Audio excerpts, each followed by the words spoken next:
je m'appelle Anne Richner, je suis médecin et ma spécialité est la gynécologie obstétrique.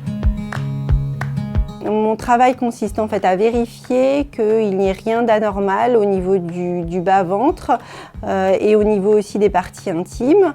Et puis parfois aussi les femmes peuvent nous parler de problèmes qui sont liés à leur vie sexuelle. Et puis enfin, on voit aussi des femmes pour un contrôle sans qu'elles aient de problèmes particuliers. Alors, il faut venir me voir quand on a besoin d'un moyen de contraception. À ce moment-là, on peut discuter des différents moyens de contraception qui existent, comme la pilule ou comme le stérilet. Il faut aussi venir me voir quand on a des démangeaisons ou des brûlures ou des pertes anormales au niveau des parties intimes, parce que ça peut être signe d'une infection.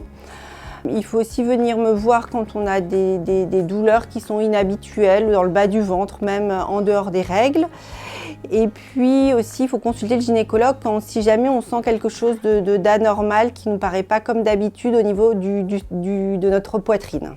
Et pour finir, un contrôle est nécessaire tous les 1 an à 2 ans pour vérifier que tout va bien au niveau du bas-ventre et des parties intimes. Et ce contrôle est aussi nécessaire même si on n'a pas de relation sexuelle et même si on n'a pas de petite amie. Alors on commence tout d'abord par discuter avec la patiente. On lui demande les raisons de sa venue. On l'interroge aussi sur son passé médical, si elle a des problèmes de santé.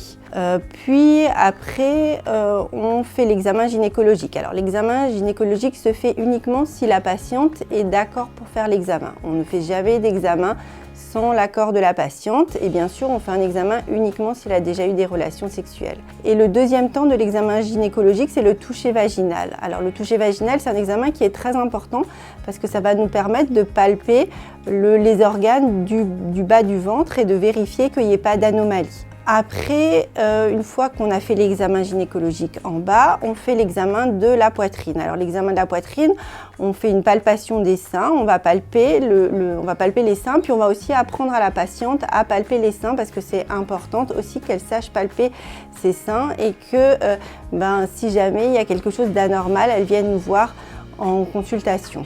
Je peux être amenée à terminer l'examen aussi par une échographie. Avec une sonde, on met un petit peu de gel sur le ventre et ça nous permet de bien visualiser l'utérus et les ovaires. Alors au niveau des examens, on peut prescrire une prise de sang qu'on va faire au laboratoire et puis après je reçois les résultats. On peut prescrire aussi un prélèvement vaginal. Alors le prélèvement vaginal se fait lors de l'examen avec le spéculum. C'est juste un petit coton-tige qu'on passe au niveau du vagin et on prélève des petites sécrétions et on met dans un tube et on envoie au laboratoire. Ça nous permet de vérifier qu'il n'y ait pas d'infection et d'infection vaginale, notamment quand on se plaint de brûlures ou de démangeaisons. Puis le dernier examen que je peux être amenée à prescrire et qui sera fait par un radiologue dans un cabinet de radiologie, c'est la radiographie des seins. Ça s'appelle la mammographie.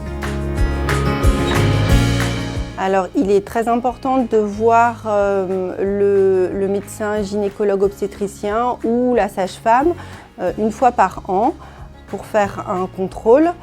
Tout dépend s'il y a des plaintes ou pas, si la patiente a eu des relations sexuelles ou pas. On ne fait rien, on ne fait aucun geste sans l'accord de la patiente. On essaye d'expliquer tout ce qu'on fait. Ce que la patiente va nous dire en consultation reste secret et ne sort pas de la consultation aussi, ça c'est important à dire. Et puis il ne faut pas hésiter à venir consulter si on voit qu'il y a des choses anormales au niveau des règles, que les règles sont trop douloureuses, sont trop abondantes, si on a des pertes au niveau des parties intimes, si ça brûle, si ça gratte, si on sent quelque chose d'anormal au niveau de la poitrine, il ne faut pas hésiter à solliciter le médecin ou la sage-femme.